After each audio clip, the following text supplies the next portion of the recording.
Thank you. Thank you for the interaction, and thank you for giving me the opportunity to share part of our research with you all here. So I'm part of the University of Seville, more specifically the combinatorial image analysis group, and I'm going to talk about two topics. The first one is undergoing European project that we are involved. RexasiPro, you have just a second, you have the logo here. And then I'm going to jump into more mathy part of the talk that is about Simplicial-Map Neural Networks. That is, I joined to work with Rocío González and Miguel Ángel Gutiérrez, who both of them used to be my PhD advisors. So first of all, RexasiPro, the name of the project is Reliable and Explainable Swarm Intelligence for People with Reduced Mobility. And the composition of the consortium, the partners involved, are all listed here. So we have Explain.labs, our main coordinator, and then from several parts of Europe and also UK, with different kind of expertises. We are here. So about the project, you have all details here on the right. The project main motivation is provide a general framework of artificial intelligence that must satisfy certain conditions. Those conditions are highly human-centric in the sense that they must be safe, secure, satisfy some kind of ethics criteria, and explainable towards artificial intelligence that really can be trusted by society and that can be really applied in certain scenarios where all these conditions are highly important. You will see that our use cases are in an indoor situation, which is critical, which is a hospital. So we will have to manage like with three kind of use cases, mainly that are highly related one to each other. Firstly, DFCHI provides the first use case, which is navigation in crowded environment. So we have a swarm of autonomous wheelchairs that they have to collaborate between each other and provide safe assistant, driving assistant, route assistant, and as I said before, human-centric, so social navigation in order to provide that autonomous navigation for reduced mobility needs. Besides, we have flying robots provided by hovering solutions that are in charge of providing the first mapping of the place and also help in some maybe dangerous situations during the daily basis. And finally, they must act together, both swarms of artificial intelligence, with an orchestrator provided in charge by CNR. So we have like two kind of swarms that must collaborate. So we have some kind of dynamical system inside this indoor hospital. And what we are really in charge, the University of Seville, we take part mainly in these two research lines.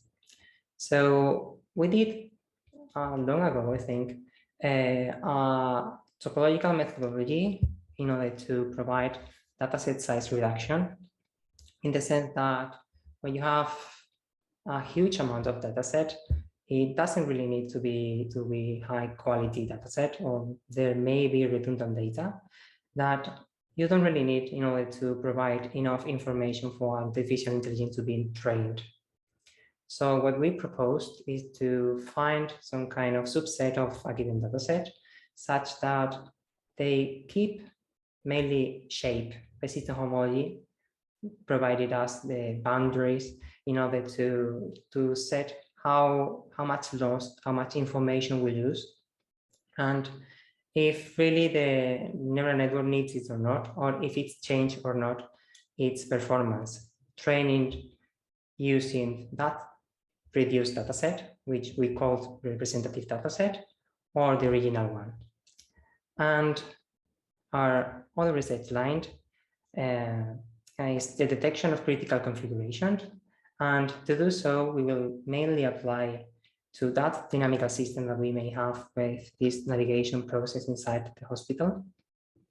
We will apply persistent homology in order to then induce partial matchings between the persistent barcodes, so we can detect changes in that dynamical system. So for example, detect dangerous situations, or just be able to catalog or classify different kind of states during that navigation.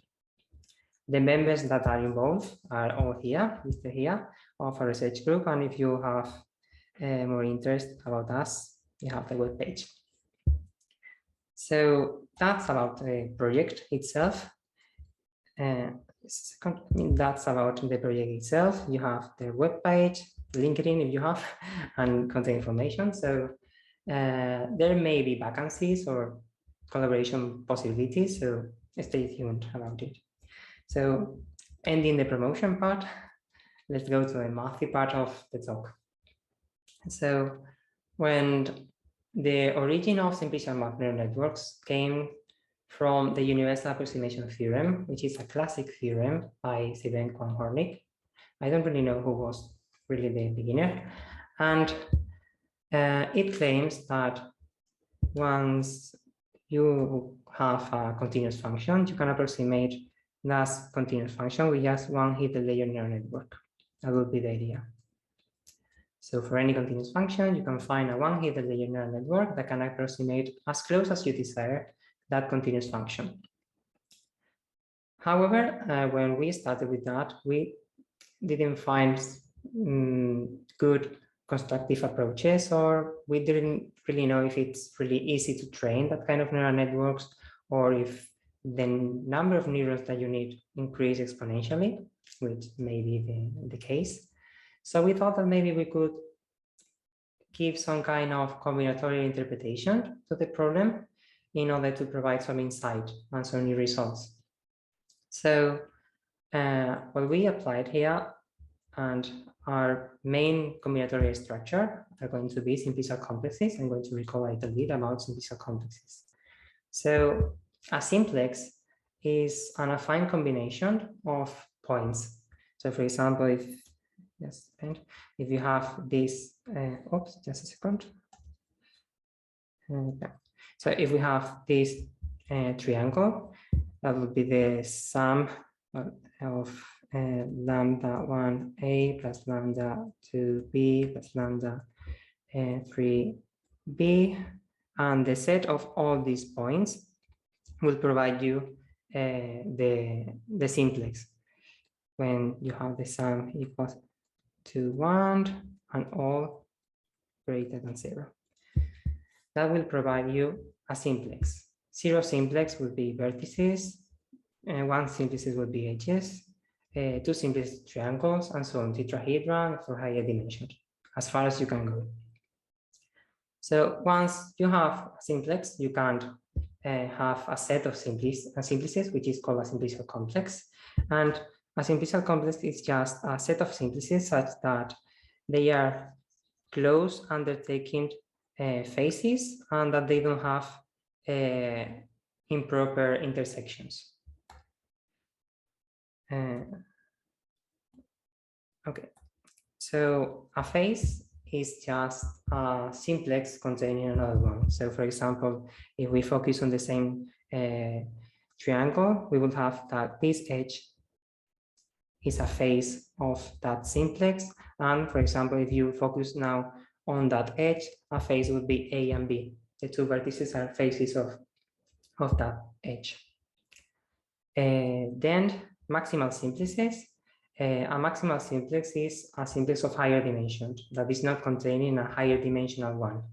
For example, this triangle would be a maximal simplex, although also this edge will be a maximal simplex. This vertex is also a maximal simplex, so that is not containing another higher dimensional simplex.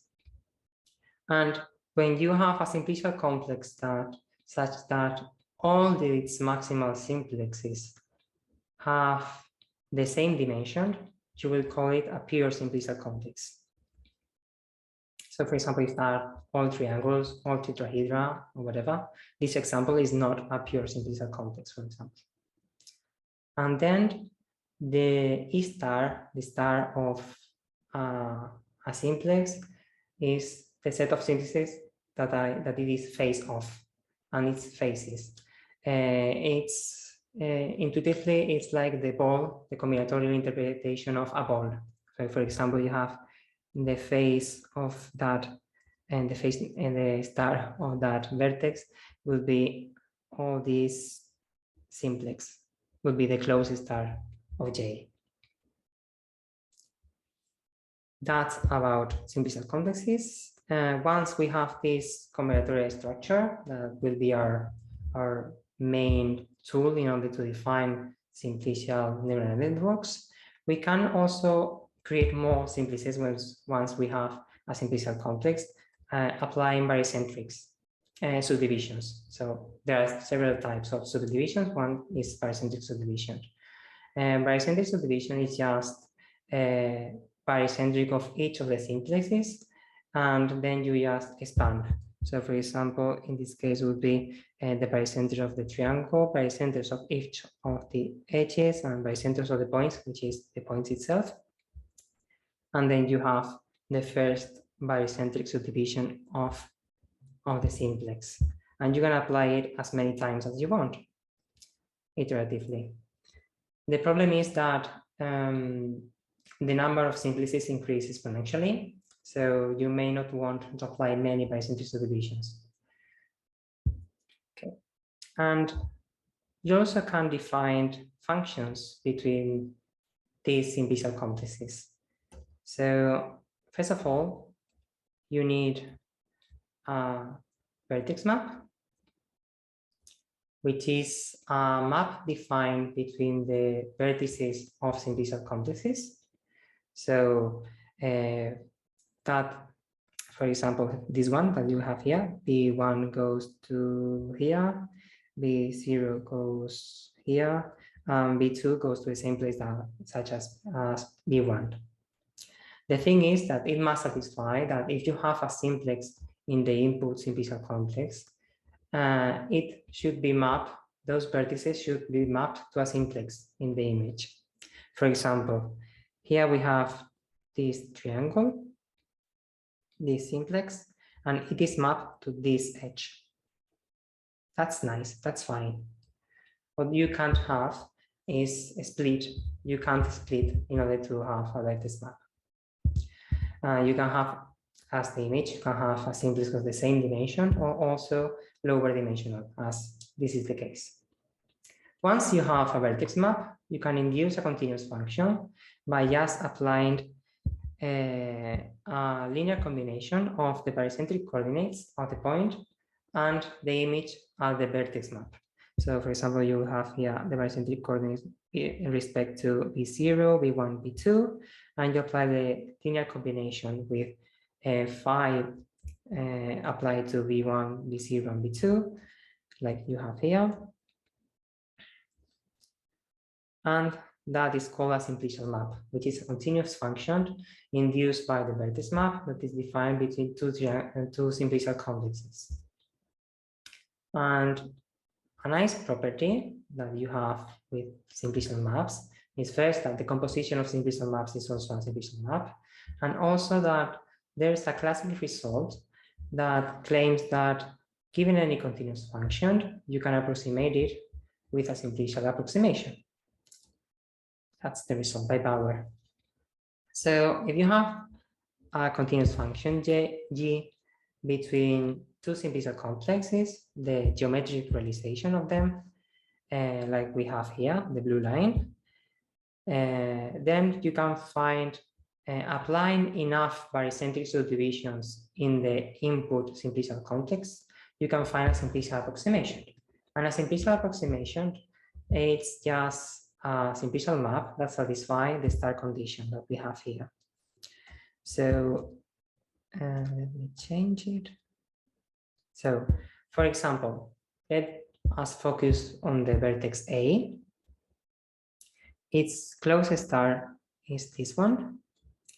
So its image would be this one by the continuous function. So that green curve must be contained in the vertex map of this point. Must be contained in the star of that point. So for example, here, the star would be all this simplicial complex. And as you can see, the star condition is satisfied. If that condition is satisfied for all the vertices, then you have a simplicial approximation. The thing is that the classic theorem doesn't state how close the simplicial approximation is to your real continuous function. So it is easy to extend the result. So if you apply enough barycentric subdivisions in the image simplicial complex, and then applying, so you can like refine your initial simplicial complex such that your simplices are small enough in size, like diameter, then you can use the classic theorem in order to find enough barycentric subdivisions of K so that you can find a simplicial approximation. And the benefit of that extension is that simplicial map will be a simplicial approximation, but as close as you desire, which is the interesting part. So once we have this simplicial approximation theorem extension and the universal approximation theorem, it seemed natural to get them connected because they say the same, more or less. So we provided Simplicial-Map Neural Networks that I present you here. So just a second, this should be G. So Simplicial-Map Neural Networks are two hidden layer neural networks that are like you see here. So first of all, you have D neurons. You have D neurons in the input, which is just the dimension of the space that you have. You have K neurons in the output. Then you need a simplicial complex that should be a pure simplicial complex. So all simplices, maximal simplices, must have the same dimension. And once we have that, you can induce these two hidden layer neural network. Between the input layer and the first hidden layer, when you encode here, it's a matrix of weights which takes your Cartesian coordinates to barycentric coordinates. So here you have n d plus 1, where n is the number of maximal simplices in K.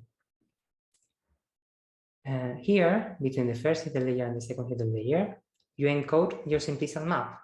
So you will have just a matrix of zeros and ones encoding which vertex go to where.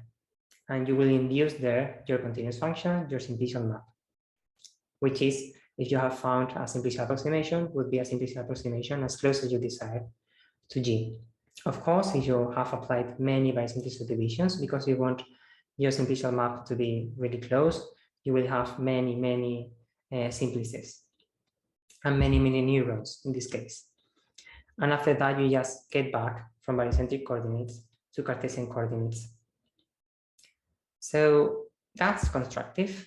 And then the result is that you can find, given a simplicial map, then you can find a neural network which is equivalent to apply that simplicial map. And then you can find a constructive approach to explicitly define that neural network which approximates that continuous function, G, as close as you desire. So that was defined for continuous function defined between the geometric realization of simplicial complexes, and an easy extension is that if you want, you can talk about triangulable topological spaces. You just need, of course, to find that homeomorphism that gets your topological space related to your simplicial complex, which is going to be your triangulation. So once you have your triangulation and know your homomorphism, you can extend the result to triangulable topological spaces. So if you have two triangular regularized spaces and a continuous function defined between them, you can find a simplicial map. So also a simplicial-map neural network, which using the composition of these homomorphisms, approximate that continuous function as close as you want. That shows the approximation capabilities of simplicial-map neural networks, but also that you have to apply many very simple subdivisions, and that's something that we will talk a little bit later. So once we have approximation, we wanted to jump to a classification problem. So we wanted to go from here to here. So let's imagine we have a data set, a labeled data set. And for example, in this case would be class blue, red, and green. So the main idea is you can use the same architecture I have described it, but in order to extend it to classification, you have to use as output simplicial complex a maximal complex here, which is going to encode a probability distribution. So it's going to be similar to the traditional softmax function, activation function that provides you the probability to be for belonging to a certain class. So for example, you have A would go here, green ones will go here, and red one will be mapped here. However, our simplicial complexes are finite, so we need to define the region of the neural network where we want to apply our simplicial-map neural network, where we want to predict. So in that sense, simplicial-map neural networks are quite conservative. So first of all, we need a triangulation of the dataset. We need also that maximal simplex that encode classes and predictions. And because of that region that we need to define, we also have to add a new class to our classification problem. So for example, if we have a binary classification like this one, that we want to classify between blue points and red points, we will add a new one, which is some kind of not known class. So it's quite conservative in that sense. So in order to have that region, we have to find, given a data set, we have to find a convex polytope surrounding your input data. And once you have it, you can find a triangulation, for example, the Delaunay triangulation, computed to the data set, the union of the data set with the vertices of your convex polytope. And once we have this would be your K simplicial complex, and you can define a simplicial map between this given data set and this given simplicial complex to that maximal simplex which encode your classes. And the vertex map is quite easy one. It just maps each point of your data set to its class, so to the vertex of the maximal simplex that encodes that class. And once you have the vertex map, you can easily induce the simplicial map, the continuous version. So you will have your simplicial map neural network. As a summary of this classification problem, so first of all, you have to define, you have to find that convex polytope surrounding your data set. You have to apply the Delaunay triangulation to the union of your data set and the vertices of your polytope. And then, this should be Phi-1, sorry, P-1 simplex, so you have 3 classes. And then you define your simplicial map as we've seen. It's just induced by the labeling of your data. So it has nice properties, so you can control everything. It's combinatorial, so you can really do things and prove things, which is something that we like. But the truth is that as it isn't, for example, robust. It isn't really this doesn't generalize new data if it is far from your given data set. So talking about robustness, adversarial attacks are you can push your data with some perturbation here, so that your data change its classification, but it shouldn't. That would be the idea. With a really little perturbation, you change the class drastically, and that is predicted by your neural network. As it is Simplicial-Map Neural Network, it's not robust because the intuition there is that the decision boundaries that we have, so the boundaries between classes, are really sharp in the sense that you just change drastically from one level to another in the prediction. One thing that we can do is to refine the Simplicial-Map Neural Network because, as I said before, simplicial maps composition is also a simplicial map. So we can apply barycentric subdivisions and define compositions of simplicial maps in order to find this kind of regions between classes. So once we have enough simplices that we are satisfied with their width, we can flatten the decision boundary then. So you have like a protection between classes. So you can't jump that easily between one class to another. That would be the idea. Of course, you have to apply many barycentric subdivisions. Let's see an example. So here we have that we want to classify between that red point. It will be a one-dimensional example and these 2 points. If we apply enough barycentric subdivisions, we will have be able to predefine the simplicial map by composing them, so that we have this kind of region. And as you can see, those kind of regions will go between classes. So if you push your input data a size R, it will not change its classification. So you are protected against this kind of adversarial examples. However, as I said before, applying many barycentric subdivision is not really nice because you will have many simplices. But the truth is that you don't really need all of them, because you can simplify your triangulation in order to have less neurons in your Simplicial-Map neural network. Let's see an example. So if we have this dataset, all these simplices that we have here are not really needed for the classification.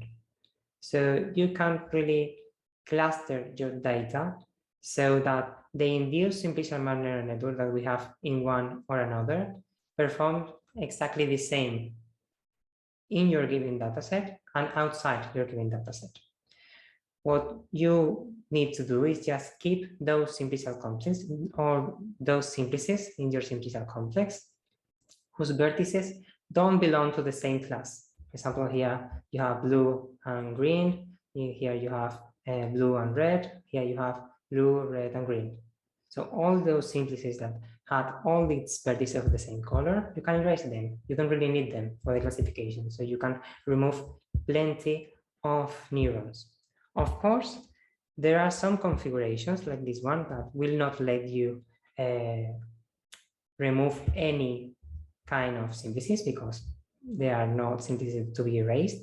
But the truth is that in general, you can drastically reduce the number of simplices that you have. And I'm going to end soon. So just as a summary and some thoughts, take home message and future work. So first of all, Simplicial-Map neural networks are constructive by definition and have universal approximation capabilities, and also can be refined in order to have protection against these adversarial examples. although applying it to high dimensional data is some homework that we have, because if you need to compute the linear triangulation and also have to find that polytope in higher dimension, it's not feasible at all. That's something that we are working on, and I hope it will be soon outside. And besides, as you can see, Simplicial-Map Neural Networks are too fixed in the sense that they are strongly data dependent. So your labeling will be your Simplicial-Map. And so it would be nice, and we are working on that, and also hope that it's soon outside, that maybe that Simplicial-Map Neural Networks can be trained in order to have better generalization performance. And finally, the linear triangulation, it would be nice in order to erase the need of that kind of computation and have other kind of triangulation that are feasible for high dimensional data set. So thank you so much. And you have here like the main preferences of Simplicial-Map Neural Networks. Thank you.